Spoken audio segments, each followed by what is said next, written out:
Dah mak ayah nak suruh jadi cikgu, duk nak transport otak anak nak suruh jadi cikgu. Anak dah boleh nak pergi. Bagi Allah lah kalau dari segi bab pekerjaan orang cerita. Macam Allah lah untuk iklan kerja. Kalau dulu ni banyak perbezaan sikit. Kalau kita tambah-tambah lain ni lah.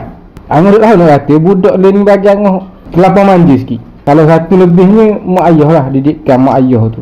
Biarlah awak mu komen lah, setuju tak setuju pun awak mu nak setuju. Bagi Angah rasa apa pengalaman Angah tu masuk orang kerja lah. Kadang-kadang orang kerja yang mari, okey dia boleh nak pergi kerja kita. Dah boleh kerja dia, dah boleh pergi kerja kita, dah lah tempat teduh kat kipas lagi. Kerja tak berat lah bagi Angah. Ada juga tu masalah orang kerja lah. Kadang-kadang mak ayah kalau dia tu boleh berjaya kerja dalam office, betul tak apa. Kalau bodoh apa kita ni, panggah ni, duduk dalam office ni. Nak kamu terpaksa lah.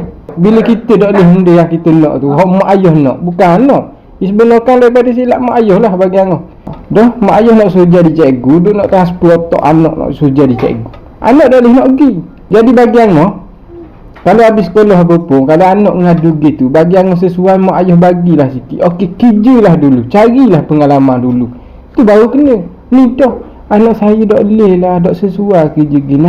Saya nak cuba tekankan dia ikut pelajaran biar sesuai dengan kerja dia kot.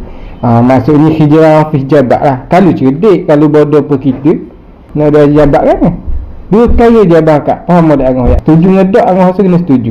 Bagi Angah dua kaya je, nak dengan tak ambuh, terpaksa dengan dok.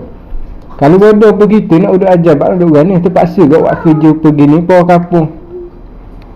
Faham? Bila dah terpaksa nak dengan tak ambuh, kita kena nak lah buat kerja. Mana faham tu?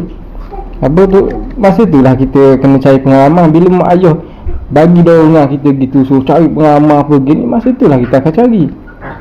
Jangan terlampau manja sangat bagi Angah lah. Tu kalau kerja mudah, tambah-tambah lain kerja payah lah. Bukan orang yang belajar ni alhamdulillah baik, bagus lah bagi Angah, bagus. Yang tu boleh terus lah. Pak Angah cerita nak tahu habis SPM, belajar tu dah nak comel, nak suruh tekan belajar lagi. Tak lah, terpulang pada awak-awak semua.